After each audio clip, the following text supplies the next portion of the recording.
Querido y paciente público, que veo que porfiáis la segunda parte. Sí.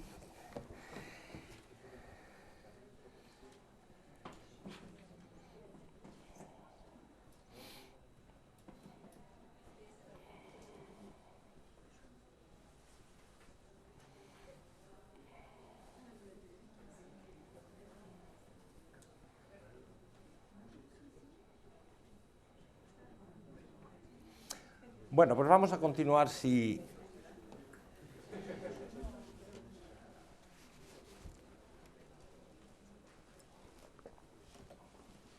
Mi proyectil, que se ha quedado aquí.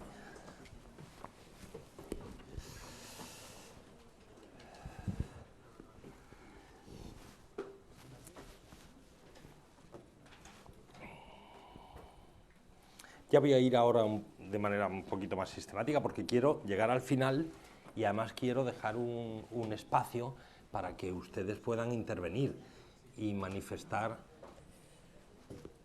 sus inquietudes, las preguntas que tienen dentro de sí, con las que hay que convivir, más que responder. La respuesta viene como fruto de una larga convivencia con la pregunta.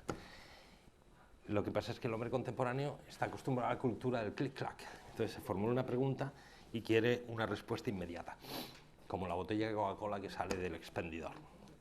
Y las cosas no funcionan así. ¿Qué es la vida? Teorías para explicar la vida. Solo hay dos.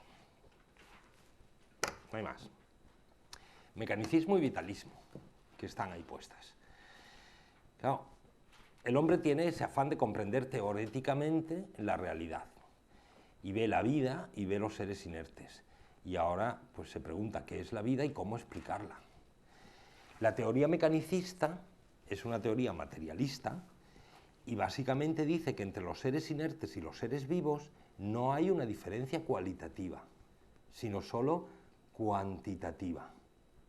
Es decir, no hay un salto ontológico, es decir, en el orden del ser, que distinga a un vivo de un inerte. Saben ustedes que se han hecho y se dedican muchísimos esfuerzos por parte de los científicos en crear vida. Bien, a mí me interesa mucho eso, porque si el hombre fuese capaz de crear vida, se publicó un artículo donde se habían sintetizado cierta materia orgánica, pero esto no es un vivo. Y el propio autor pues reconoció que no, que eso no era creación de vida. Pero el hombre persigue crear vida, es decir, coger materia y transformarla de tal manera que sea capaz de crear un organismo unicelular muy sencillo. Pues eso no se ha conseguido. Si el mecanicismo es verdad, pues entonces a lo mejor algún día se puede conseguir. Bien, tendríamos que cambiar de manera de pensar. A mí no me pesaría mucho. Yo no soy un mecanicista, Yo pienso que entre el vivo y el inerte hay un salto cuantitativo, es decir, una diferencia ontológica, y lo pienso con Aristóteles, que de esto trata en su libro magnífico, el de Ánima, sobre el alma, que es un libro, como les decía, de biología, donde él se pregunta qué es la vida, y da una explicación, y da una teoría que es una teoría que se conoce como vitalismo, y hay muchas versiones, hay muchos tipos de mecanicismo y muy diversos tipos de vitalismo, pero básicamente para explicar la vida solo hay esas dos teorías. Es decir, o entre los inertes y los vivos no hay diferencias cualitativas, sino solo cuantitativas y de organización, o bien sí que hay diferencias cualitativas, es un orden de ser distinto el vivo del inerte. El principio responsable, Aristóteles, a él se le debe esta reflexión en un libro, como les decía, que es sobre el alma, que es un libro de biología. Aristóteles se enfrenta al problema de la vida pertrechado con todo su utillaje intelectual. Es decir, él tiene todo su aparato conceptual muy potente, metafísico, y con él se enfrenta al problema de la vida. Y entonces, para él, la vida depende, la diferencia cualitativa está en la forma del vivo. conocen la teoría hilemórfica de Aristóteles, ¿no? Es decir, que los seres materiales están compuestos de materia prima y de forma. Y la forma es el principio responsable de una determinada organización de la materia. ¿A qué responde el concepto forma? El concepto forma que no es figura, sino que es forma. ¿A qué responde? Pues responde simplemente a la siguiente reflexión, a la siguiente pregunta. ¿En virtud de qué la materia está organizada en mí de tal manera que puedo coger un vaso? Soy el único animal que puede hacerlo, porque tengo enfrentado el pulgar a la palma. Es decir, ¿en virtud de qué está organizada en mí la materia de tal manera que tengo un aparato fonador que me permite hablar, o que tengo un aparato respiratorio que me permite oxigenar la sangre y a través de la sangre todas las células de mi cuerpo? ¿O en virtud de qué una determinada organización de la materia? Y a eso responde la forma, pues en virtud de la forma. La forma es el principio metafísico responsable de una determinada organización de la materia que es común para todos los individuos de una especie. Tú y yo tenemos la materia organizada de la misma manera. 5 dedos, antebrazo, brazo, piernas, tórax. La materia está en todos organizada de la misma manera, de la misma forma. Pero la cantidad de materia que hay en ti y la cantidad de materia que hay en mí, este pedazo de carne, es intransferible, es distinto, pero tiene la misma organización. Pues a eso responde, eso es el hilemorfismo. Es una teoría que trata de explicar los seres vivos y sus perfecciones, los seres materiales y sus perfecciones. Dentro de los materiales hay unos que son vivos, que son materiales. Y Aristóteles entonces, para resaltar justamente el salto cualitativo que él ve entre los inertes y los vivos, a la forma del vivo la llama psique, hecha a mano del vocabulario de su tiempo, como no puede ser de otra manera. Y entonces utiliza la palabra psique, que se traduce por ánima, y al español ha llegado a través del latín como alma. Claro, la palabra alma, después de muchos siglos de civilización judeocristiana, tiene unas connotaciones muy diversas a las que tenía en el bueno de Aristóteles. Para Aristóteles el alma es la forma del vivo, ya está, nada más, el principio metafísico responsable de una determinada organización de la materia en los miembros, en los individuos de una determinada especie. En un ratón está organizada de una manera y en mí está organizada de otra. Y en un percebe está organizada de otra. Pero curiosamente, desde el punto de vista químico, los elementos que componen al percebe, que componen al, no sé cuál otro he dicho, al que quiera que he dicho y a mí, y a la Sierra de Madrid, son los mismos. Admirable. Calcio, hidrógeno, oxígeno, todo eso está en las piedras que piso cuando paseo por la Sierra de Madrid. Pero sin embargo en mí están organizadas de tal manera que soy capaz de hablar, por ejemplo. ¡Wow! Admirable organización de la materia. Y a eso responde el concepto de forma. Para Aristóteles el vivo, efectivamente la forma del vivo, que la llama psique, alma, a nosotros nos choca, ¿no? Pero para Aristóteles un percebe tiene alma. Tiene, tener, no. Está compuesto por materia organizada de una determinada manera y a ese modo de organización de la materia que se ordena a la realización de ciertas operaciones vitales lo llamamos forma, psique, alma, ¿vale? El hilemorfismo sigue siendo una teoría muy válida para explicar la estructura de los seres materiales, de todos los seres materiales. La materia prima es algo difícil de comprender, es inteligible pero es inimaginable. ¿Por qué? Porque nosotros cuando conocemos, esto ya creo que lo han visto, ¿no? Cuando conocemos lo que hacemos es abstraer la forma y representarla en forma de concepto. Es decir, nosotros lo que conocemos son formas. Y entonces, claro, la materia siempre la conocemos informada, es decir, conocemos el cristal, el papel, la madera, lo que sea, ¿no? La materia informada. Pero la materia prima es la materia previa a la información. Es un principio metafísico responsable del ser material de los entes materiales. Si me piden defínela, digo, vale, intento definirla, extensión y cantidad. Vale. todos los seres materiales lo son en el espacio y tienen una cantidad, el ente cuanto. ¿Cómo define Aristóteles la vida? Y sigue siendo muy válida, como una acción inmanente, autoperfeccionante. Es decir, yo les decía antes, el inerte es movido por fuerzas externas, el vivo se mueve a sí mismo. Normalmente cuando hablamos de movimiento, imaginamos el movimiento local, el que me permite a mí trasladarme a través de mis miembros inferiores, mis piernas, porque los superiores han sido liberados de la función motriz. Muy importante, único bicho que le ha pasado esto. Mis miembros superiores me permiten andar y fumar. Mis miembros me permiten trasladarme y leer.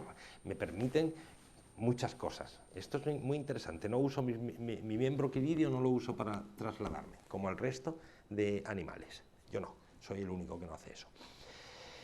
¿Soy el único que ha habido en la Tierra que no ha hecho eso? No, ha habido otro, pero ya no existe. Se llama Australopithecus. El hombre, la vida es acción, inmanente, autoperfeccionante. Acción, una operación. Inmanente, que nace y revierte sobre el sujeto, que no lo trasciende. Esto es una acción trascendente. Esto es una acción inmanente. Nace del sujeto y revierte sobre él, autoperfeccionándole. Esto también hay que entenderlo en clave metafísica, no en clave ética moral. Cuando hablamos de perfección, no estoy diciendo que sea una mejor persona, no. Estoy diciendo las propiedades que me permiten la autoperfección, es decir, el mantenimiento de las propiedades características de mi modo de existir. Respirar es una acción inmanente que nace del sujeto y revierte sobre él, permitiéndole la oxigenación de las células, que es el mecanismo biológico a través del cual permanecen en la existencia, ¿vale? Eso es la vida. Vita in motu, es decir, la vida es un movimiento que nace del sujeto y revierte sobre él.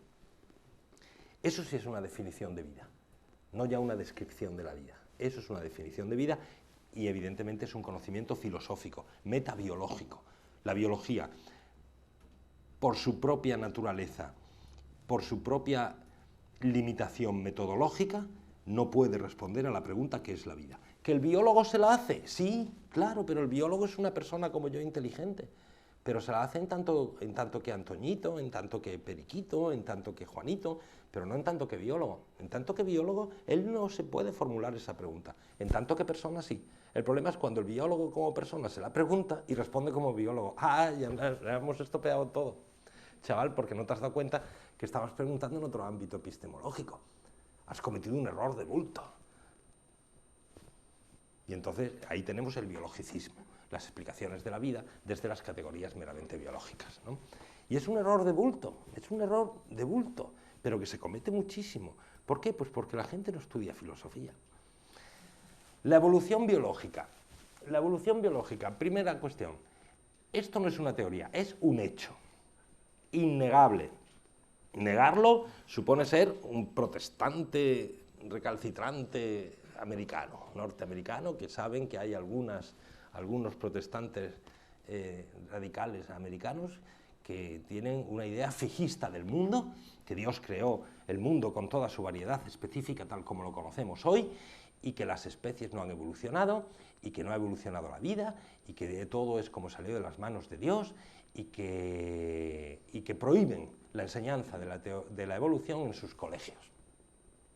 Hay mucha gente, esto en Norteamérica es muy curioso, es un país curioso, pero bueno, todo él, pero esto es curiosísimo. No, la evolución es un hecho que conocemos por mera observación y razonamiento lógico-deductivo.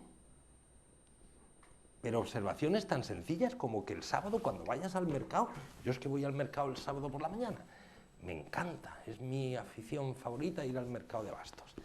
Y entonces allí veo la evolución por todas partes, veo un pollo, cojo un pollo del pescuezo, lo pongo así. Digo, jolín, tío, pues es que somos iguales. ¿O no? Miembros inferiores, tórax, hombre, no, la cabecita de este y la mía son distintas, pero morfología básica, es que somos iguales. Por mera observación de la naturaleza se conoce la evolución. Un texto que nos ha llegado de, no recuerdo ahora, y discúlpenme, de Anaximandro o de Anaxímenes, dice un fragmento presocrático: las aves vienen de los peces. Observación, observación. Los fósiles han existido siempre. Los griegos los conocían. Nosotros nos los hemos encontrado muchas veces haciendo excursiones por el campo, ¿no? Piedras fósiles, bichitos fosilizados. La evolución es un hecho, es un hecho. Entonces, ¿por qué se habla de teorías de la evolución?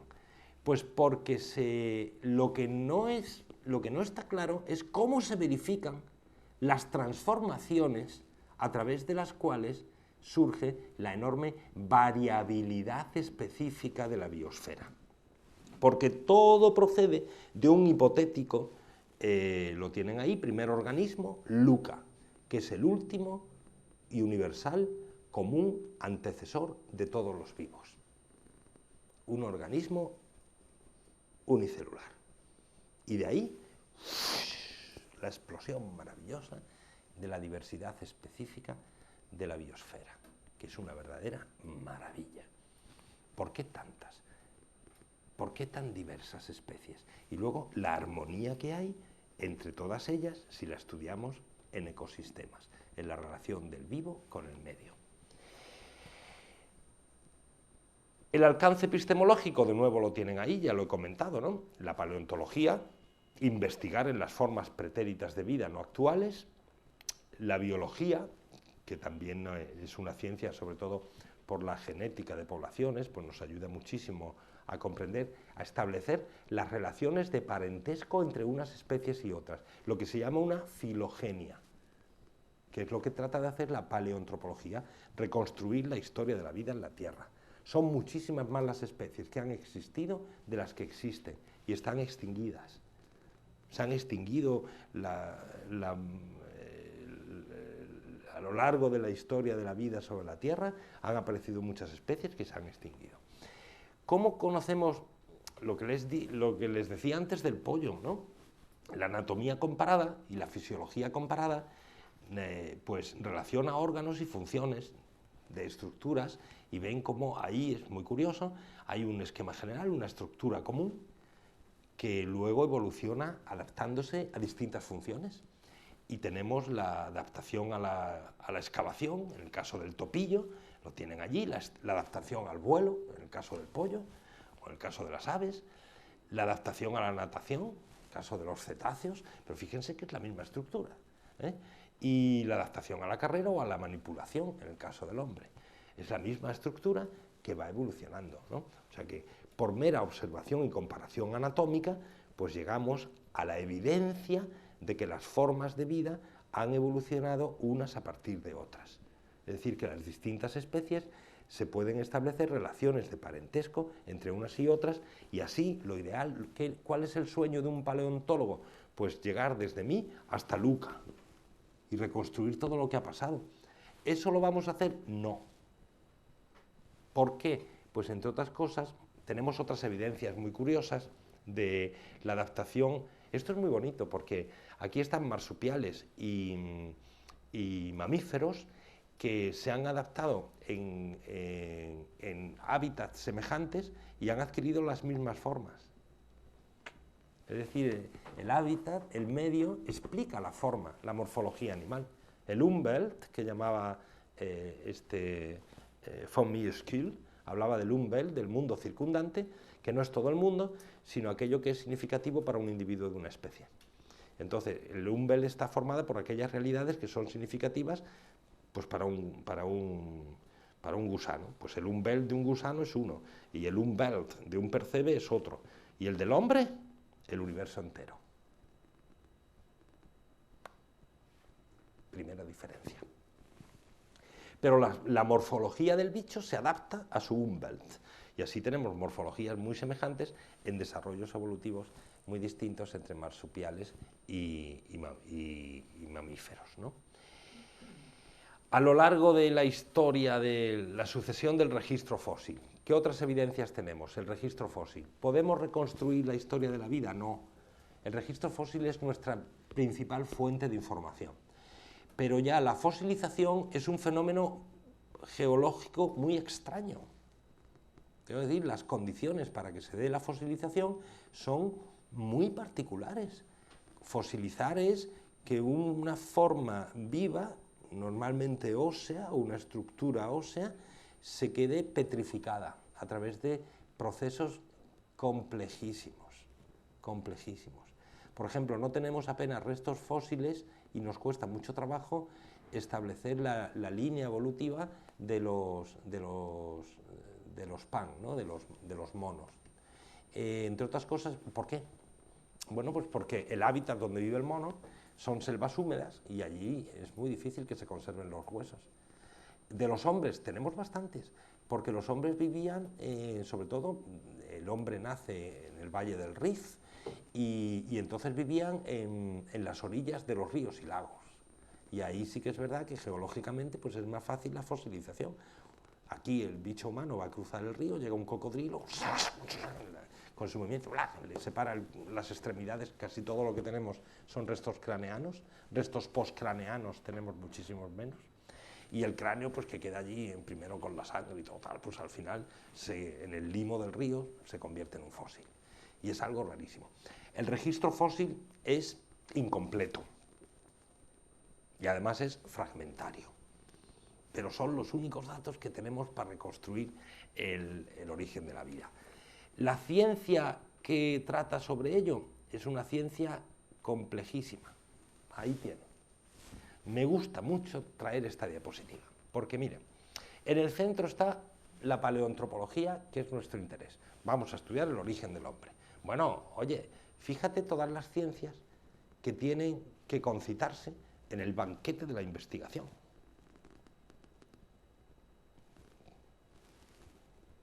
Antropología y arqueología, todas las ciencias geológicas que explican, entre otras cosas, los procesos de fosilización que son muy necesarios para la datación precisa del fósil.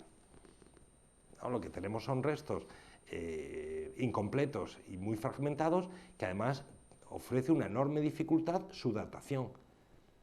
Para eso el concurso de las ciencias geológicas, que a través del estudio de las capas pues es capaz de hacer una datación aproximada de ese pedacito de cráneo que me he encontrado de Homo habilis, ¿no? Y luego, por supuesto, las ciencias biológicas. Todas esas ciencias que están ahí se dan cita a la hora de investigar la cuestión de los orígenes. Por lo tanto, es una cuestión complejísima, complejísima. ¿Quién sabe de todo eso? Nadie. Necesariamente es una cuestión que hay que abordar desde un punto de vista interdisciplinar.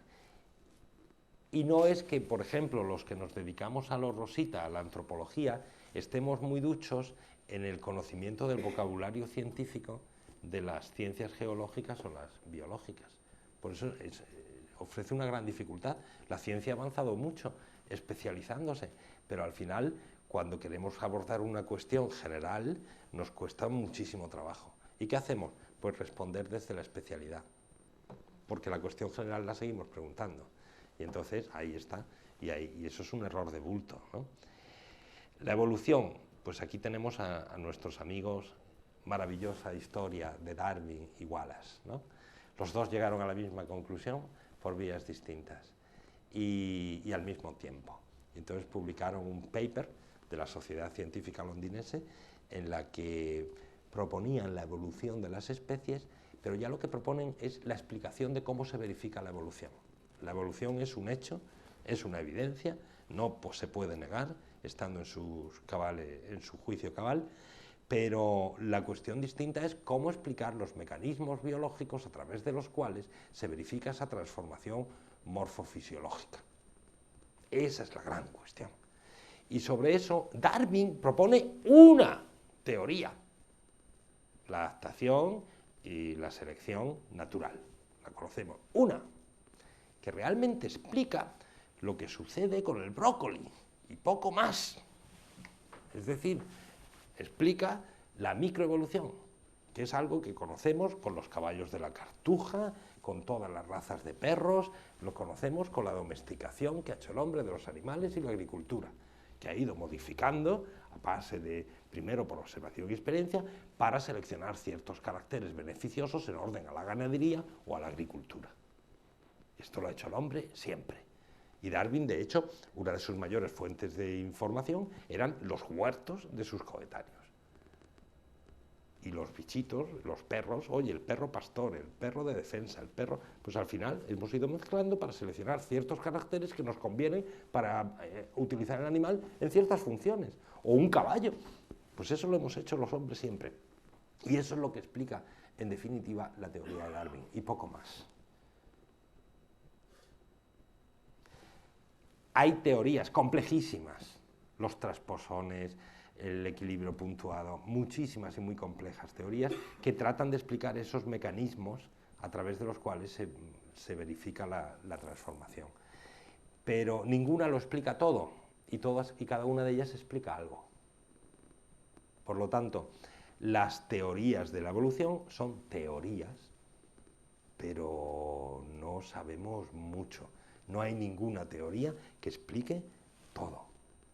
Se va avanzando, la biología va avanzando muchísimo y vamos explicando un poquito más, pero es, por ejemplo, el darwinismo se ha convertido en una metafísica, el neodarwinismo, ¿no?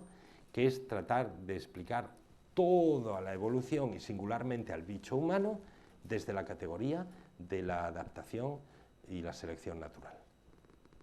Si ustedes leen dos libros que lee todo el mundo de Harari sobre Homo sapiens o Homo Deus, lo que se encuentran es esto, es decir, la categoría de la darwiniana para explicar la complejidad del mundo humano. Y entonces ahí te explica todos los fenómenos singulares del bicho humano como ordenados a la supervivencia y como una ventaja en orden a la supervivencia. ¿Y por qué pintó Velázquez las meninas?, se pregunta, y dice, pues para sobrevivir, es obvio. ¿Cómo? Sí, es obvio. ¿Y por qué existen las religiones y los enterramientos? Desde muy reciente, eso es muy reciente, ¿eh?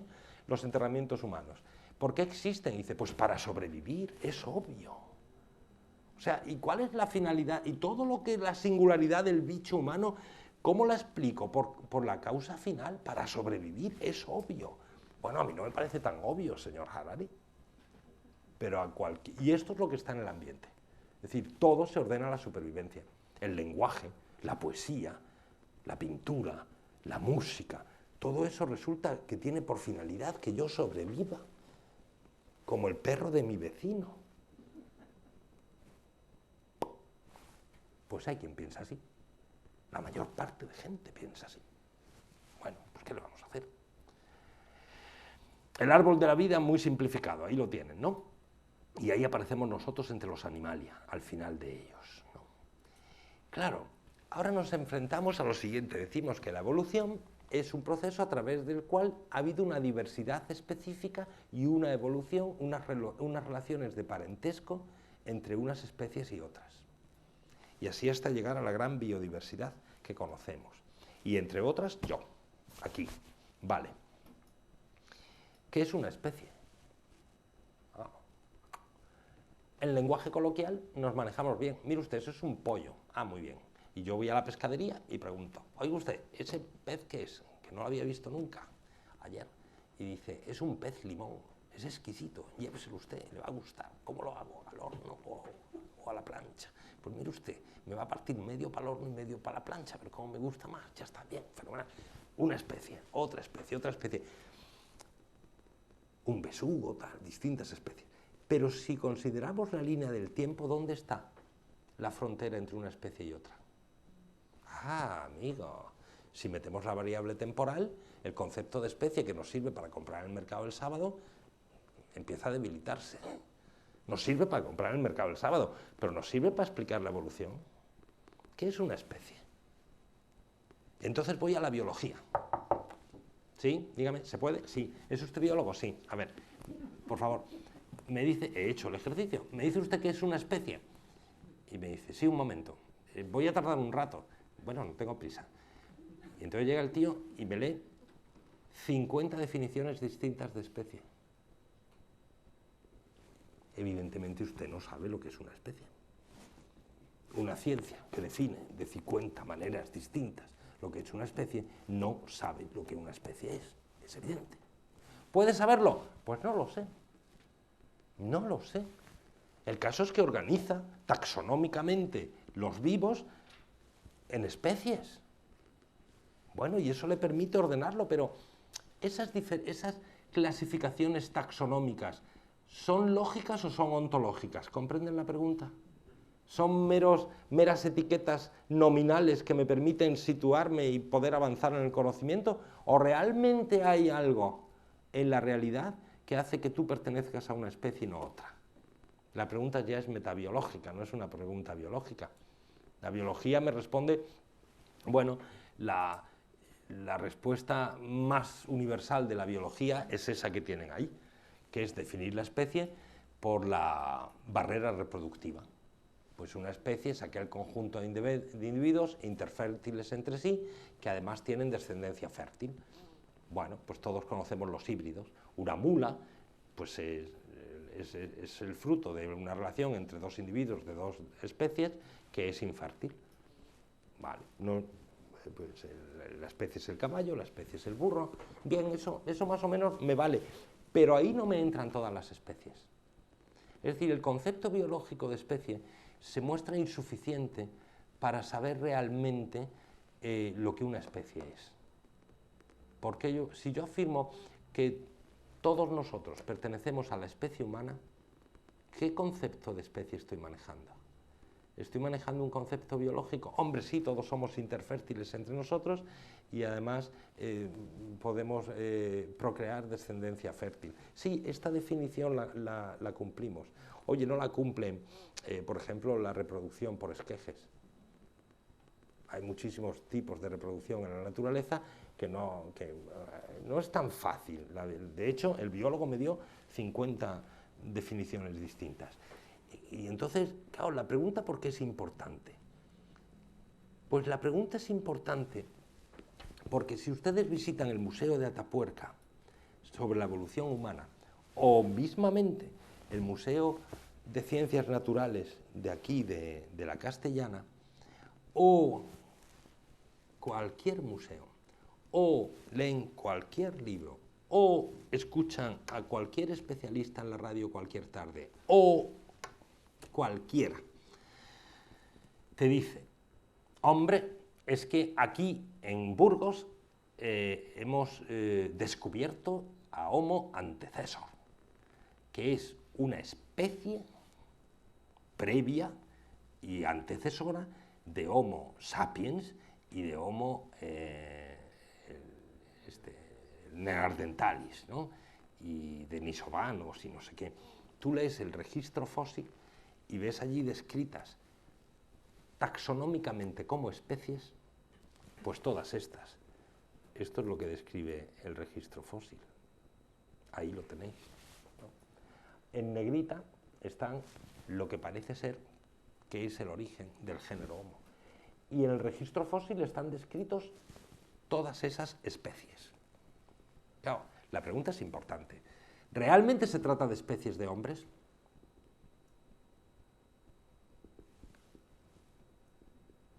Filosóficamente es absurdo, porque si es hombre es porque pertenece a la misma especie. Filosóficamente es absurdo. Es decir, ¿cómo va a haber distintas especies de hombres? Si hay distintas especies de hombres, uno será hombre, el otro será humán, el otro será Vicentito y el otro será Arturitus. Pero si son distintas especies de hombre, ¿ve usted que hombre es una sola especie? Pero claro, esto es un conocimiento filosófico, no biológico. ¿Qué es lo que sucede? Pues que, y esto es fuente de muchísima confusión. Entre otras cosas, hay mucho interés no científico, precientífico, en pensar en un origen poligenético del hombre. Es decir, que el hombre sale como las setas. Aquí sale uno, allí sale otro, porque como es fruto más de las leyes de la evolución, pues entonces nada de una comunidad original, sino que está Homo sapiens, está el heidelbergensis, está el florensiensis, están todos esos que hay descritos. Y todos pues van... ¿Eso es así o no? No, sencillamente eso no es así. Claro, volvamos al concepto filosófico de especie. El concepto filosófico de especie nos remite al concepto de esencia, aquello que hace que una cosa sea lo que es y no otra. Tú y yo pertenecemos a la misma especie porque tenemos una comunidad esencial, que luego puedo describir por las operaciones vitales y por la morfología, antes lo hemos visto, y tú realizas las mismas operaciones vitales que yo. Es verdad que accidentalmente somos distintos, pues tú eres mucho más joven, yo no lo soy tanto, eres más delgado, tú eres más rubio, tú tienes el pelo rizado, yo no lo tengo rizado. Diferencias accidentales que nos hacen distintos accidentalmente, pero formalmente somos iguales, materialmente distintos y por lo tanto accidentalmente distintos, ¿no? Lo mismo que los caballos, ¿eh? Lo mismo que cualquiera. Una especie es aquello por lo que una cosa es lo que es y no otra. Y la esencia puede considerarse según diferentes aspectos, ¿no? Entre otros, como principio de diversidad específica del universo. Hay un principio. ¿Por qué en el universo existen distintas especies? De seres inertes y vivos, naturales y artificiales. Está la especie de los ordenadores, la especie de los vasos, la de los platos, la de los hombres, la de los percebes, la de los... Pues son especies, la esencia. Y considerada por la razón bajo este aspecto, la esencia sí que hace referencia a una realidad ontológica y no meramente taxonómica. Esta diferencia entre la ontología y la taxonomía, toscamente la suelen hacer los científicos porque no conocen ni plantean el término de especie, sino que conocen las especies, las agrupan por semejanzas más o menos morfológicas, como hizo Linneo, y luego les dio la feliz nomenclatura binomial que todos utilizamos. Yo soy un Homo sapiens, pertenezco al género Homo y soy de la especie sapiens. Un can, canis, pues pertenece al género de los canes y es un perro. Un lobo, perdón, tal. Pues es la taxonomía, pero la taxonomía es una ciencia formal, no ontológica. Esto es muy importante. Y esto es muy importante. Bien. Ahora consideremos algunos aspectos interesantes sobre la evolución humana. Claro, yo tengo que explicar la singularidad del ser humano, ¿eh? Y encuentro la singularidad que no es lo mismo que la especificidad. Especificidad son aquellas características propias de la especie. Muchas de ellas son propias de la especie humana y del cerdo, ya lo hemos visto. Muchas de ellas son propias de la especie humana, del cerdo y de las plantas. Muchas de ellas son... Vale, eso son especificidades, características propias de la especie. Dentro de esas especificidades hay singularidades, características singulares de la especie humana. Y las hay básicamente de dos tipos, morfológicas y funcionales. Es decir, singularidad de carácter biológico y otra del obrar humano. La singularidad del obrar humano es evidente, sobre esa no voy a tratar hoy, pero el hombre es el único animal que ríe, es el único animal que piensa, es el único animal que ofrece muchas singularidades. Pero a mí me importan, ahora en este momento, al hilo del diálogo con las ciencias biológicas, las singularidades biológicas. Y para comprenderlas y para ver su desarrollo y evolución a lo largo del tiempo, en estos últimos 3,5 millones de años, pues tengo solamente dos armas, o fundamentalmente dos armas. Una, el registro fósil, como os decía, y otra, el registro cultural. Lo que la arqueología pues pone encima de la mesa como artefactos fabricados por el hombre. Y esto es muy importante, también lo veremos luego, ¿no? Fabricados por el hombre. Y esa es la facticidad que tengo.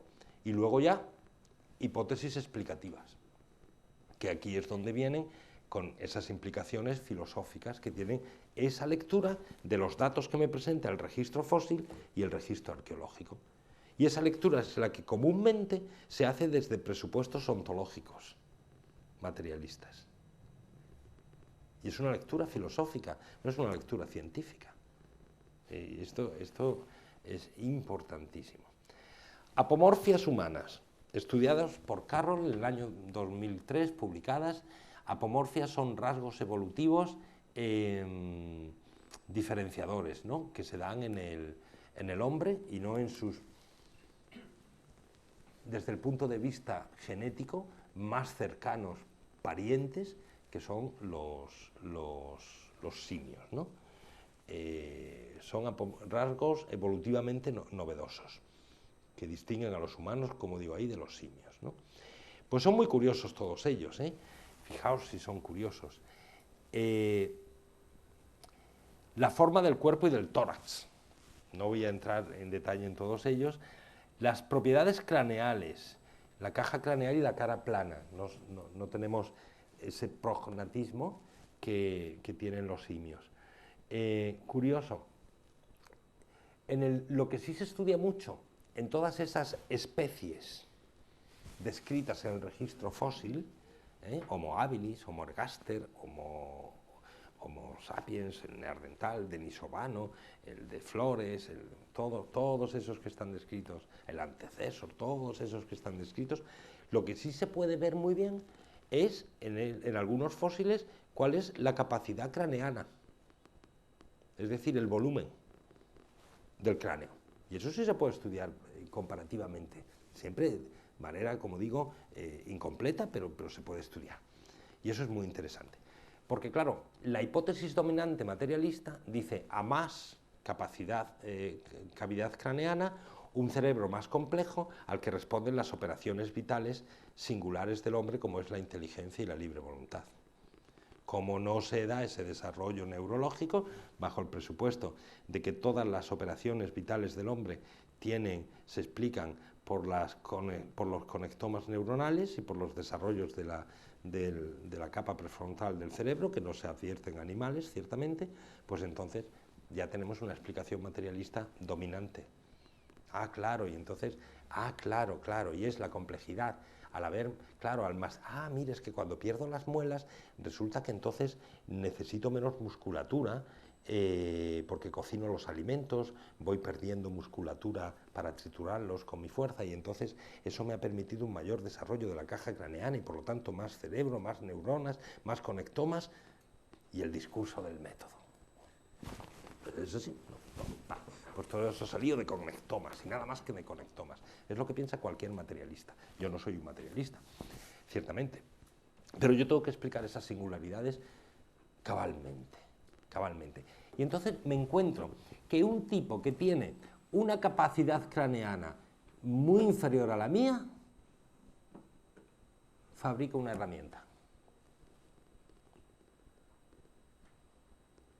Hombre, una herramienta no es un TGV, no es un tren de alta velocidad, pues evidentemente no. Pero una herramienta, cuando pasan 3,5 millones de años, por conocimiento acumulativo de la técnica, se convierte en un tren de alta velocidad. Cualitativamente es lo mismo. Claro. Pero esto ya es una reflexión filosófica. Es decir, ¿qué es una conducta técnica, chaval? Perdón. ¿Qué es una conducta técnica? Tú tienes que responder cuál es la condición de posibilidad de una transformación determinada, de una materia determinada, de una determinada forma, para que cumpla un determinado fin que yo he imaginado previamente a la ejecución. ¡Wow! Entonces no parece que sea tan fácil esto de darle golpecitos a una piedra de sílex.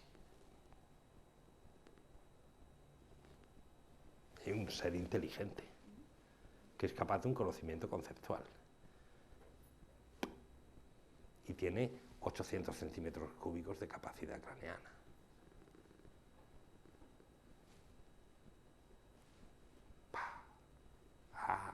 Es que las cosas no son tan sencillitas, ¿eh? La capacidad craneana, el tamaño relativo del cerebro, se estudia por la proporción entre la masa cerebral y la masa corporal, ¿no? Y es verdad que en el hombre es especialmente grande. La longitud relativa de la larga ontogenia. Esto es el hombre tarda mucho en formarse. Tarda muchísimo en formarse.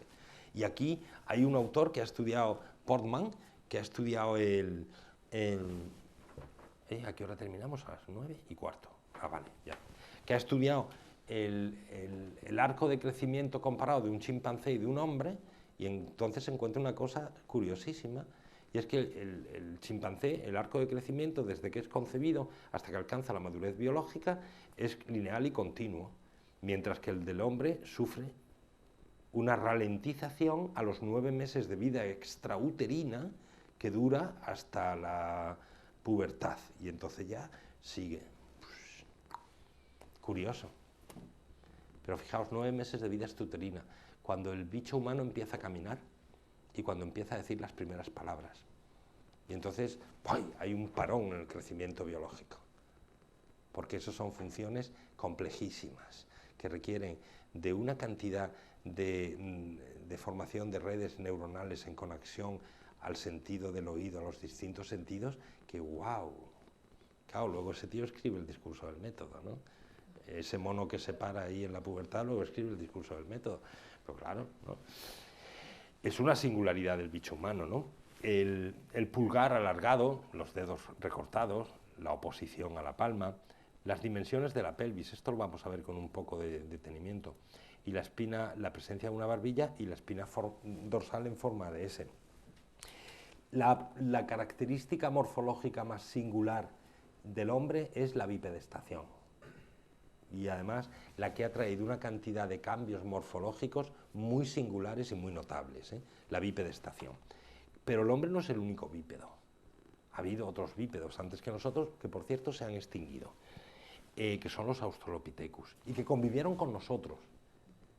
No es que venimos del Australopithecus, mire usted, yo es que hubo un tiempo en que paseaba por el lago Victoria y al lado mío estaba un Australopithecus gracil. Y yo estaba haciendo herramientas y él no. Pero lo veía, pues es como el pollo, semejante este tío, pues es bastante semejante a mí. Así, más lleno de pelos, yo tengo menos vello, tal, pero oye, pues este tío, fíjate, este no tiene hachas. Yo sí. Y convivían, y se veían, y todas esas cosas, ¿no? Por eso, esta imagen que nos ponen por aquí es una soberana estupidez. Esto está en todas partes y esto no tiene absolutamente ningún sentido. Esto es pura ideología. Esto no es para nada ciencia. Para nada, para nada, para nada. Bueno, total, que nos ponemos de pie, y eso es importantísimo. Luego, la topología del cerebro y el vello corporal reducido es otra característica singularísima del vello humano. ¿Por qué hemos perdido el vello? Explicación de un materialista. Los únicos mamíferos que no tienen vello son los cetáceos. Luego, hubo una época en que el hombre comía conchas marinas y de tanto bucear perdió el pelo. Eso está publicado en un libro que se vende en la FNAC y que la gente lo compra con entusiasmo. Explicación plausible de por qué hemos perdido el pelo. Porque nos dedicamos a comer ostras. ¡Guau! Miles de años viviendo en el mar pueden explicar que efectivamente los delfines pierdan miles de años por comer durante un periodo de la historia ostritas, haber perdido el pelo. Pero por favor, ¿dónde hemos dejado el sentido común? ¿Dónde hemos dejado el sentido común? Si es que solo hace falta un poquito de sentido común. Funcionales, bueno, ahí ya no me voy a meter, lo he dicho antes, pero ¿qué funciones realiza el hombre? El lenguaje, impresionante. Este es el registro fósil y aquí veis, aquí lo tengo puesto en una diapo, y esta es interesante porque, bueno, pues porque vemos más o menos dónde pudo comenzar todo hace 3,5 millones de años, y el Kenyanthropus platyops pues parece ser que es el último origen del hombre, ¿no? De ahí ha evolucionado en rosa el género Homo y en azul los Australopithecus, que han convivido conmigo durante mucho tiempo, pero que se han extinguido. Y los dos eran bípedos. Los dos habían desarrollado esa bipedestación, que es una rareza enorme, porque además supone diseños evolutivos contradictorios entre sí, como vamos a ver ahora. Es interesante ver cómo se solapan las distintas especies. Son muchas especies las que pone Arzuaga. Si esto, el pobre, pues es un gran paleoantropólogo, pero él mismo en su museo pues te dice que te los cita como distintas especies. Y es un hombre muy docto, ¿eh? Y del Consejo General, del Consejo de Investigaciones Científicas, y un gran paleoantropólogo, es decir, alguien que ha hecho enormes descubrimientos, pero sigue pensando que la clasificación taxonómica es una clasificación ontológica y que Homo antecesor y Homo sapiens son dos especies distintas de hombres. ¿Me lo explica usted por la mañana o por la tarde? Es decir, si son hombres, de una misma especie. Cosa además que, como verán, es muy coherente si concitamos al final a la teología. Si concitamos a la teología, pues... Pero yo de momento no he concitado a la teología, ¿eh?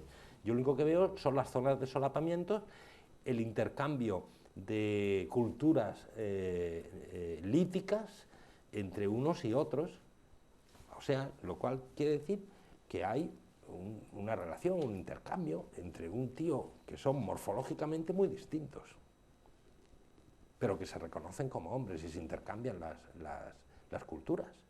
Y eso se da, eso está ahí, esos son hechos. Hechos, pedía para sí el científico, toma hechos. Ahí han convivido y han tenido traspaso de sabiduría cultural. Y además, luego ya se sabe que han hibridado entre sí. Hace 15 años, decir que un neandertal... Esto está escrito por primera vez en el año 1988 por mi querido y admirado colega, el profesor Rafael Jordana, catedrático de zoología comparada, con quien yo he tenido la suerte de poder estudiar estos temas. En 1988 está escrito por primera vez. Entonces, decir que un sapiens y un neandertal eran dos individuos de la misma especie era un escándalo para la comunidad científica. Hoy día se sabe que han hibridado. Y que no es que el neandertal desapareciera, sino que ha sido asumido en una hibridación entre lo que dos morfologías muy distintas. Oye, como un chino es morfológicamente bastante distinto a mí.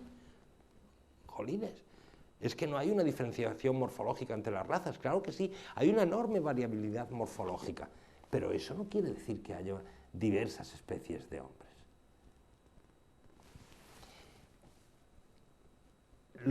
Yo veo evidencias de solapamientos. Fijaos, aquí han convivido, lo tengo aquí más cerquita, aquí han convivido heidelbergensis, erectus, denisovanos, neandertales y ya está bien, y sapiens. Todos esos que son especies en el Museo de la Evolución de Burgos, pues resulta que todos se han solapado, que un sapiens ha podido ver al otro y ha estado con él y la ha intercambiado, le ha pegado un golpe en la cabeza y la ha matado y le ha robado el hacha, ¿no? Da igual, porque bastante salvajitos seguimos siendo, o sea, tampoco es nada nuevo bajo el sol, ¿no? No, entonces esto nos lleva a algunas preguntas, ¿no? Y ya con estas preguntas termino. Lo he querido formular así, en forma de pregunta. Aún haya respondido. A lo largo del proceso evolutivo, ¿han existido varias especies de hombre o una sola? Pues probablemente una sola. Desde el punto de vista de la antropología filosófica, una sola. Un animal racional que es capaz de un conocimiento conceptual para hacer la industria lítica, por primitiva que ésta sea. Punto. Se acabó. Que no, hombre, que no, que se acabó. Que no, hombre, que los animales también realizan conductas técnicas. Artículo leído el año pasado de una tesis doctoral defendida en la Universidad Complutense de Madrid. Lástima no haber estado allí, porque empieza el tío a hablar de la conducta instrumental y de repente, sin solución de continuidad, sin distinguir, dice que el animal es un ser técnico. ¡Ah, amigo! Es que es lo mismo utilizar una rama para sacar hormigas de un tronco que fabricar un tren de alta velocidad. No. Hombre, pero no es un tren de alta velocidad, es esto. Mire usted lo que fabrico. Hombre, es que eso está bastante bien, ¿eh? Es decir, cualitativamente no hay diferencia entre eso, la técnica es acumulativa. Hemos ido acumulando saber hacer técnico desde entonces hasta hoy. Cualitativamente es lo mismo. No es una conducta instrumental, es una conducta técnica, que es cualitativamente distinta, porque requiere de un conocimiento conceptual. Y si es verdad que la fuente del conocimiento conceptual es la inteligencia espiritual del hombre,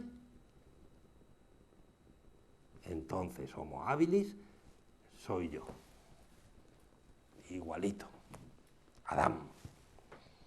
Hay quien se resiste a pensar que Adán no tuviera una figura apolínea. Pues no, Adán, 1,5 metros, negro, feo y con un cráneo así. Pues ese es Adán. Tío bastante coño. Sí. Lo que pinta Miguel Ángel, ese no era Adán. Y hay quien se resiste. Gente muy docta, ¿eh? El propio Alejandro Llano dice que aquí el hombre es el sapiens y nada más.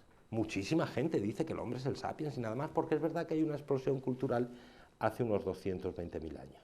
Eso es verdad. Pero oye, construir el modo técnico lockebardiano hace 3,5 millones de años requiere necesariamente de un conocimiento conceptual. Punto. Nada más. Ya está. Luego, ¿ahí hay un animal racional? Sí. ¿Que tiene menos capacidad craneana? Sí. ¿Que probablemente no fuera tan despabilado como tú? Vale. Pero el acto cualitativo del conocimiento conceptual lo tenía él y yo.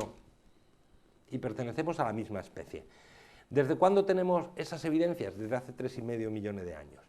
¿Tenemos evidencias del conocimiento simbólico? Bueno, esto es más poesía que ciencia. Pero este guijarro se conserva en el Museo Británico de Londres. ¿Qué veis ahí? Una cara. Sí, no, se ve más o menos una cara.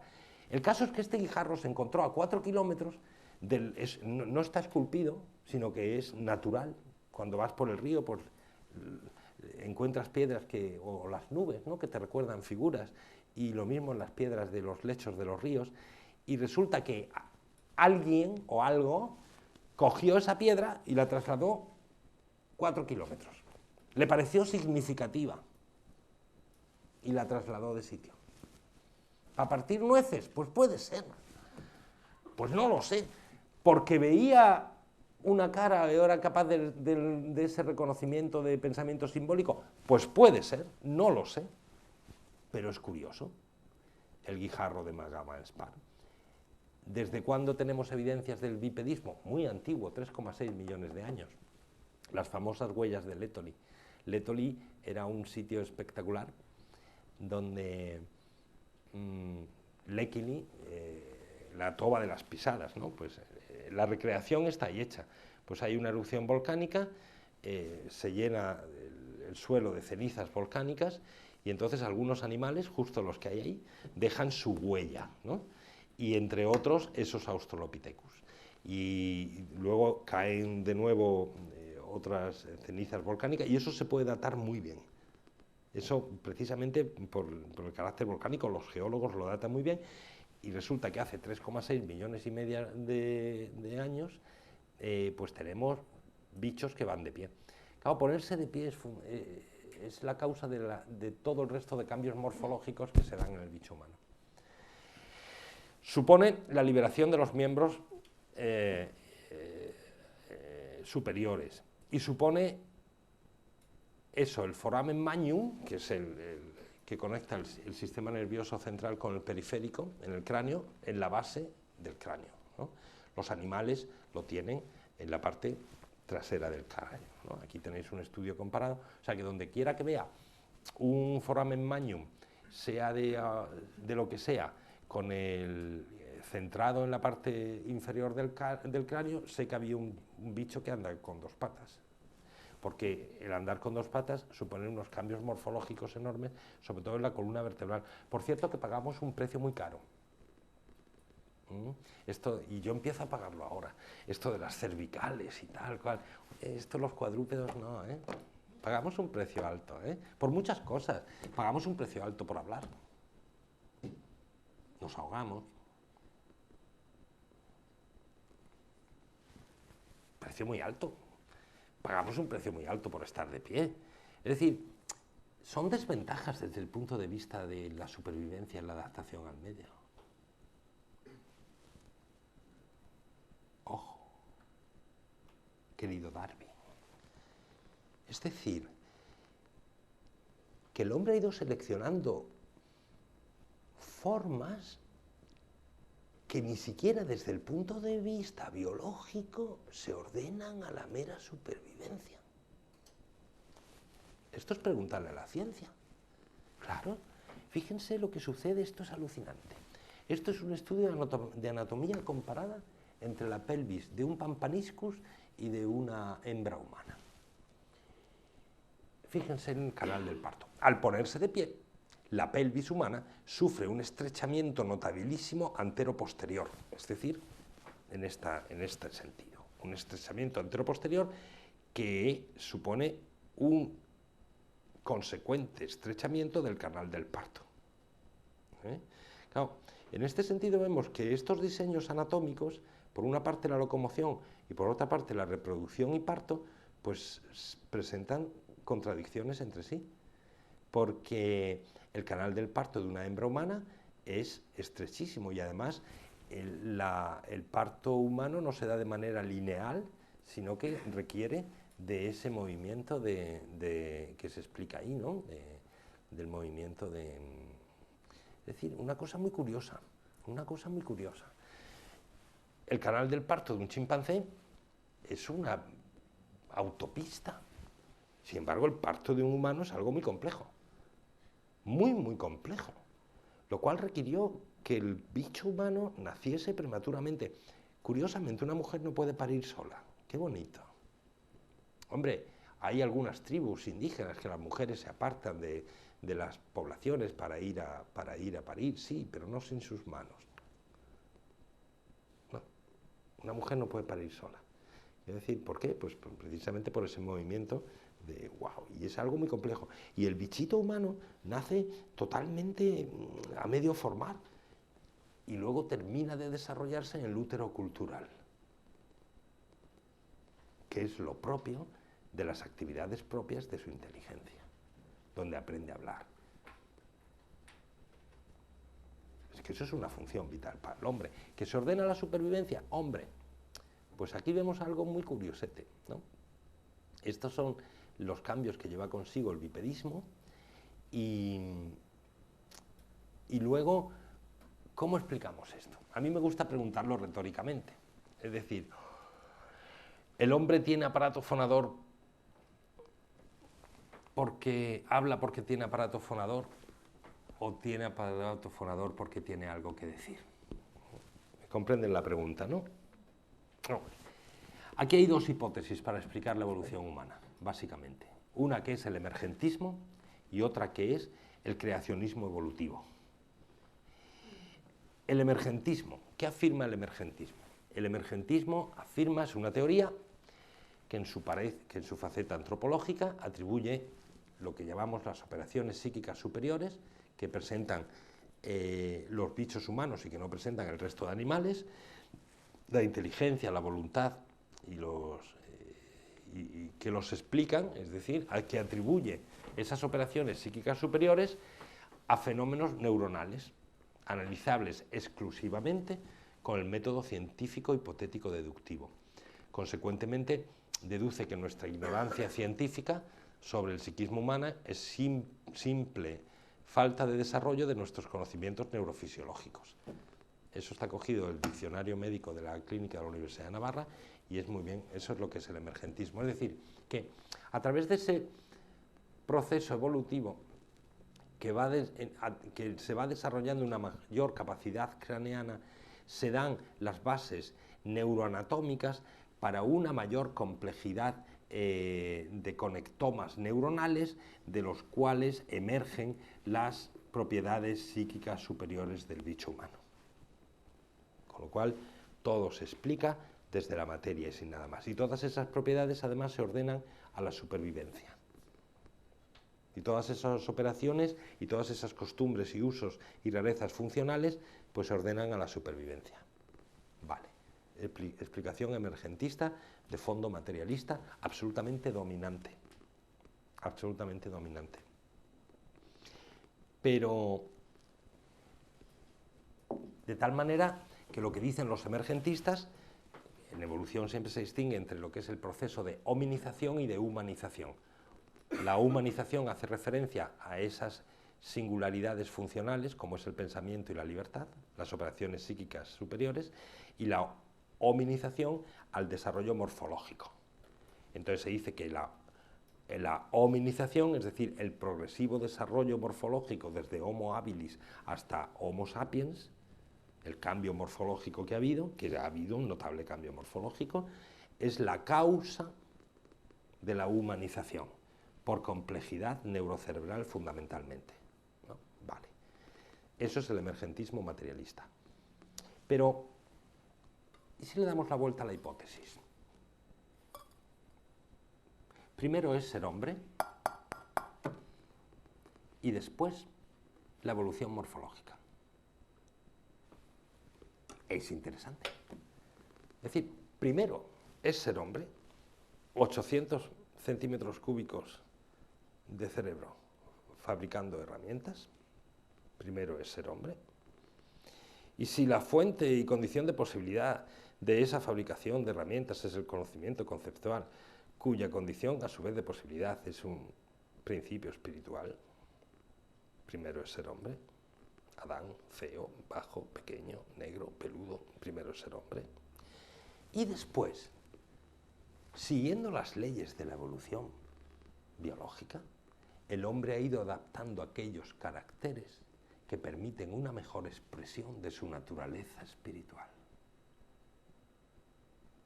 Y por lo tanto, primero es la humanización y después la hominización. Y hemos ido seleccionando aquellos caracteres que nos permiten, por ejemplo, la expresión anatómico-morfológica de la capacidad de la inteligencia técnica. Y estos son mis manos. Y hablo porque tengo algo que decir. Y entonces he ido seleccionando aquellos caracteres que permiten la formación de un aparato fonador que tiene ciertas desventajas biológicas en orden a la supervivencia, pero que me permiten hablar. Y entonces soy bípedo y he ido desarrollando esa curiosa morfología para poder liberar mis miembros. Es decir, no hablo porque tengo aparato fonador porque tengo algo que decir. Y tengo algo que decir porque soy un ser inteligente. Y soy un ser inteligente porque soy capaz de un conocimiento conceptual. Y parece ser que el principio explicativo del acto de la conceptualización en sí mismo es un acto sin duda no material. Oye, chaval, le hemos dado la vuelta a la tortilla. Pues sí, le hemos dado la vuelta a la tortilla. ¿Esto quién lo dice? Nadie. Si yo lo dijera, la comunidad científica me crucificaban al salir, pero al salir de aquí, o sea, ¿pero qué dice usted? ¿Se puede pensar en el espíritu?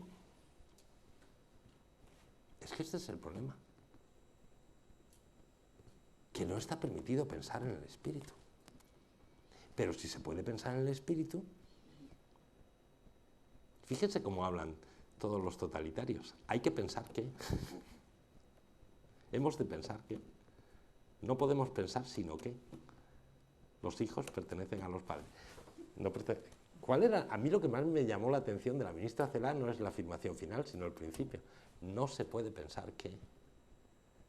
Esto es lo propio del totalitarismo ideológico. No se puede pensar. Pues sí, señor, se puede pensar de otra manera. Se puede pensar que el hombre es un ser espiritual y que el espíritu es precisamente quien guía la evolución morfológica de la única especie Homo, con una diversidad morfológica espectacular. ¿Se puede pensar así? Se puede pensar así.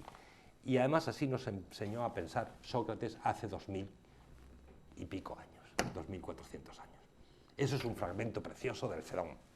Como saben, Sócrates estaba en la cárcel, iba a tomar la cicuta y entonces tiene la posibilidad de escapar y sobrevivir, ¿no? Y dice, bueno, puedo escapar porque tengo músculos y piernas y tal. Dice, pero llamar causas a las cosas de esta clase es demasiado absurdo. Si uno dijera que sin tener cosas semejantes se refiere a tendones, músculos, huesos, es decir, eso, y todo lo demás que tengo, no sería capaz de hacer lo que decido, diría cosas ciertas. Si no tuviera piernas, no podría escapar. Pero si escapo, no es porque tenga piernas. Una cosa es condición necesaria y la otra suficiente. Y una explicación causal de la realidad, una causa es una condición necesaria y suficiente.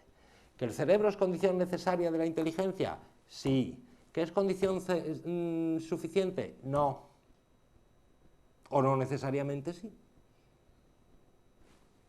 Ya está, ya está. Es bastante fácil, ¿no? Pues a mí me lo parece.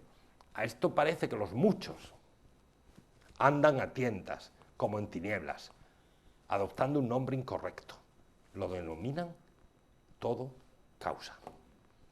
Y este es el panorama actual sobre la evolución y la interpretación del hombre y sus operaciones psíquicas superiores desde la causa necesaria, que es nuestro sistema nervioso. Causa necesaria, sí. ¿Suficiente? Pues ahí lo dejo. ¿Es posible pensar de otra manera? Sí. Dixit. Termino. Preguntas. Muchas gracias.